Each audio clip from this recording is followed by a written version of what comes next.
ఒక అడవిలో ఒక పిచ్చుక ఉంది. అది చాలా ఆనందంగా ఉంది. అప్పుడు ఆ పిచ్చుక భర్త అయిన చిలుక బయట నుండొచ్చి ఇలా అడుగుతున్నాడు. ఏంటి పిచ్చుక, ఏంటి సంగతి, చాలా సంతోషంగా ఉన్నావు అని అడిగితే పిచ్చుక ఇలా బదులిచ్చింది. అవునండి, చాలా ఆనందంగా ఉన్నాను. ఈసారి అన్ని సీజన్స్ లో దొరికే బలమైన ఆహారం తిన్నానుగా. దానివల్ల ఈ ఏడాది ఎక్కువ మంది పిల్లలు కలిగేందుకు ఎక్కువ గుడ్లు పెడతాననిపిస్తుంది. నాలో ఆ మార్పు నాకు తెలుస్తుంది. ఈసారి మనం చాలా ఆరోగ్యవంతమైన పిల్లలకి, బలమైన పిల్లలకి తల్లిదండ్రులం కాబోతున్నాం అని తన ఆనందాన్ని తన భర్తతో పంచుకుంది. ఇదిలా ఉంటే అదే అడవిలో ఒక రౌడీ గ్రద్ద ఉంది. ఆ గ్రద్ద అంటే అడవిలో అందరికీ హడల్. అది ఎదురుపడితే తల వంచుకొని పక్కకి దారిచ్చేస్తాయి. తనని చూసి అన్ని పక్షులు అంత భయపడుతున్నా ఏనాడు ఎవ్వరినీ ఆ రౌడీ గ్రద్ద బాధించలేదు.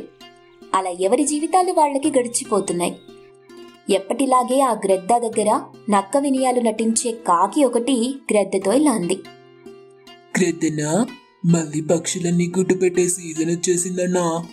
ఆ పక్షుల గుడ్లతో మనం ఆమ్లెట్లు వేసుకొని తింటే చాలా బాగుంటుంది. నువ్వు అన్నావంటే చాలు, నేను ఆ పక్షుల్ని బెదిరించి మరీ వాళ్ళ గుడ్లు పట్టుకొచ్చేస్తా. ఒక్కసారి అనన్నా. ఇంతలో గ్రద్ద భార్య కోపంగా వచ్చి, బుద్ధి లేకుండా మాట్లాడుకు కాకి. నువ్వేం మాట్లాడుతున్నావో నీకు అర్థమవుతుందా? పాపం, ఆ పక్షులని ఎంతో కష్టపడి తమ బిడ్డల కోసం ఎక్కడెక్కడో తిరిగి మంచి ఆహారం తిని ఆ పిల్లల కోసం సౌకర్యవంతంగా గూళ్ళు కట్టి పిల్లల్ని కనాలని గుడ్లు పెడితే నువ్వు ఆ గుడ్లని నాశనం చేసి వాటి ప్రాణాలు తీద్దామని చెప్తున్నావా? నీది ఒక బతుకేనా? ఏవండి, ఇలాంటి విశ్వాసం లేని వాళ్ళని మీ పక్కన చేరనివ్వకండి. ఇప్పటికీ మీరు మూట కట్టుకున్న చెడ్డ పేరు చాలు. ఇలాంటి వాళ్ళు చెప్పే మాటలు విని పాపం కూడా మూట కట్టుకోకండి అని కోపంగా కాకి మీద కేకలు వేసి వెళ్ళిపోయింది. తర్వాత కాకి ఇలా అంటుంది. పాపం, వదినకేం తెలీదు కదన్నా, అందుకే ఇలా అంటుందిలే. నువ్వు బాగా ఆలోచించుకుని చెప్పు ఏ విషయం అనేది అని చెప్పి కాకి కూడా వెళ్ళిపోయింది. రోజులలా గడుస్తున్నాయి. కాకికేమో పిచ్చుక పెట్టే గుడ్ల మీద కన్ను పడింది.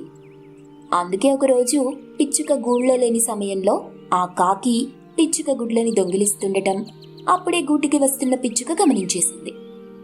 కానీ ఆ కాకి రౌడీ గ్రద్ద తొత్తు కావటంతో అడ్డుకోవడానికి పిచ్చుకకి ధైర్యం సరిపోలేదు. అందుకే కళ్ళ ముందే తన గుడ్లు దొంగిలించుకొని పోతున్నా ఆపలేకపోయింది. దేవుడా, ఏంటి దుర్మార్గం! ఆ రౌడీ గ్రద్ద నా గుడ్లని తెప్పించుకుంటుంటే నువ్వులా చూస్తూ ఊరుకుంటావా అంటూ ఏడ్చింది. ఇక కాకి ఆ గుడ్డుని తీసుకెళ్లి ఆమ్లెట్ వేసుకుని తింటూ ఇలా అనుకుంటుంది. పిచ్చి రౌడీ వెదవకి ఈ ఆమ్లెట్ రుచి చూపించి వాడు తినగా మిగిలింది తిందామనుకున్నా. కాని వాడికి అదృష్టం లేదు. అందుకే వాడి పేరు చెప్పుకొని ఈ పిచ్చిక గుడ్డు ఆమ్లెట్ నేనే తింటున్నా అని ఆనందంగా ఆమ్లెట్ తినేసింది. ఇక అది మొదలు వేరువేరు పిచ్చుక గూళ్ళలో గుడ్లు దొంగిలించుకొని వాటితో ఆమ్లెట్ వేసుకుని తినటం కాకికి అలవాటైపోయింది. ఇదంతా చూస్తున్న పిచ్చుకకి సహనం నశించిపోయి ఇలా అనుకుంటుంది. అసలు ఈ కాకి ఆ గ్రద్ద అండ చూసుకునే కదా ఇంత ధైర్యంగా మా గుడ్లు దొంగతనం చేస్తుంది. ఎలాగైనా కాకికి బుద్ధి చెప్పాలి అనుకుని గ్రద్ద జంట గుడిలో లేని సమయంలో వాళ్ల గూటిలో ఉండే గుడ్లు తీసుకొచ్చి తన గూటిలో పెట్టుకోసాగింది పిచ్చుక.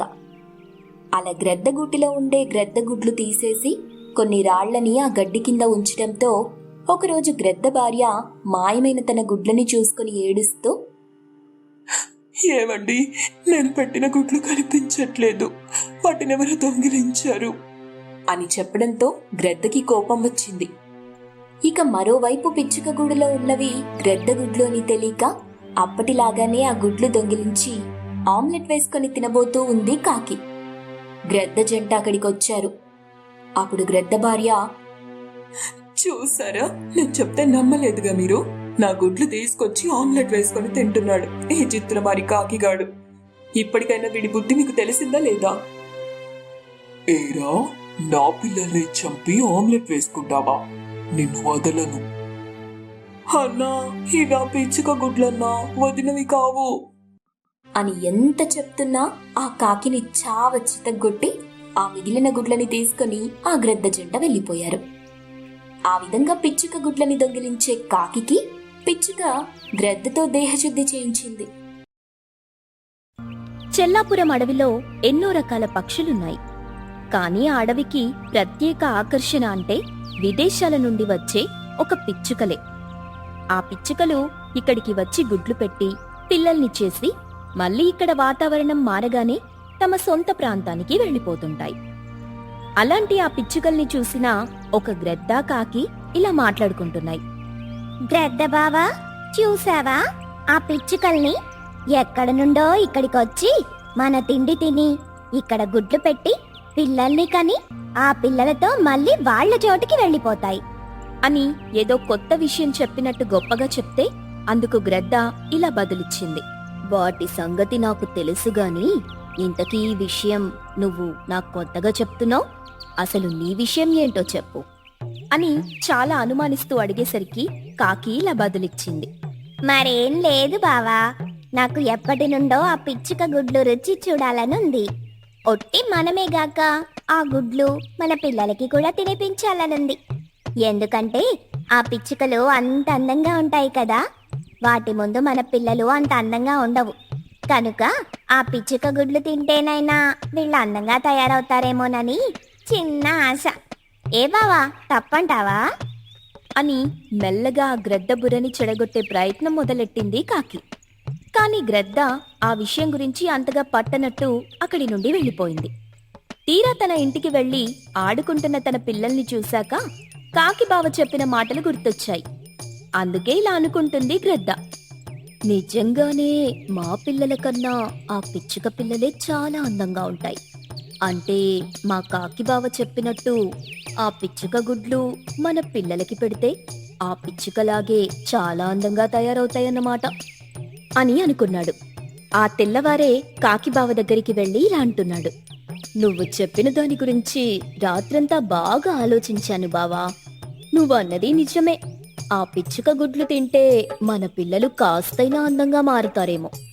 అది అలారా దారికి మనం ఆ పిచ్చుకలు గుడ్లని వదిలేసి వేటకి వెళ్ళిన సమయంలో వాళ్ళ గుడ్లని దొంగచాటుగా తెచ్చేసుకుందామా మరి అని చెప్పడంతో ఆ కాకి గ్రద్ద ఇద్దరూ ఆ పిచ్చుక గుడ్లు దొంగతనం చేయడానికి సిద్ధమయ్యారు.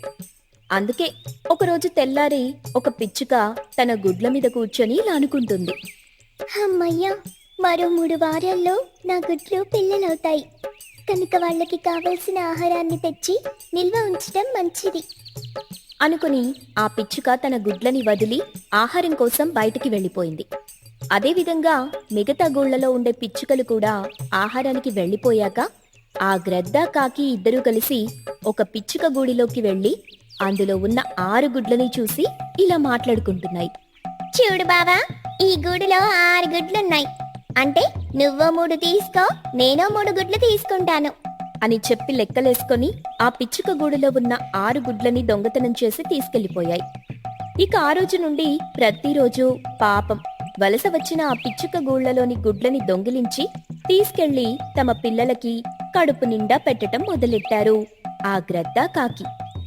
మరోవైపు తమ గూడులో ఉండాల్సిన గుడ్లు మాయమైపోవడంతో 2 పిచ్చుకలు ఒక చోట కూర్చొని ఇలా బాధపడుతున్నాయి. ఏంటి ఇది, ఎప్పుడూ లేనిది మన గుడ్లు కనిపించకుండా పోవటమేంటి? నిజమేనే, ఇన్నేళ్లలో ఎప్పుడు ఎవరికి ఎదురవని అనుభవం ఈ మధ్య మన వాళ్ళందరికీ వస్తోంది. ఎవరో కావాలని మనం లేని సమయంలో మన గూడుల నుండి గుడ్లని దొంగతనం చేస్తున్నారు. అవును, నిజంగా దేవుడని వాడుంటే మన గుడ్లని దొంగతనం చేసిన దొంగలకి మన బాధ ఏంటో తప్పక చూపించాలి అని ఆ గుడ్ల దొంగల గురించి శాపాలు పెడుతుంటే దూరం నుండి ఆ 2 పిచ్చుకల మాటలు విన్న కాకి గ్రద్ద నవ్వుకున్నాయి. అదే రోజు సాయంత్రం ఆ గ్రద్ద కాకి ఇంకా బయటే ఉండగా ఒక్కసారిగా ఈదురుగాలి మొదలైంది. దాంతో చాలా ఎత్తు మీద కట్టుకున్న ఆ కాకి గ్రద్ద గూళ్ళు చెట్టు మీద నుండి జారి పడడంతో అందులో ఉండే తమ పిల్లలు చనిపోయాయి. గాలి తగ్గాక వెళ్లి చూస్తే తమ పిల్లలు చెట్టు కింద చనిపోయి పడి ఉండటం చూసి ఇలా ఏడుస్తున్నాయి. నీ మాట విని మనం ఎంత పెద్ద తప్పు చేశామో చూడు బావా. ఆ పిచ్చుకల గుడ్లు కాజేసి వాళ్ళ కడుపులో మనం చిచ్చు పెడితే మన పిల్లల్ని చంపి మనకి ఆ బాధ తెలిసేలా చేశాడు ఆ దేవుడు అని తాము చేసిన తప్పుకి బోరున ఏడ్చారు ఆ ఇద్దరు స్నేహితులు. ఆ విధంగా పిచ్చుక గుడ్ల దొంగలకి కాలమే బుద్ధి చెప్పింది.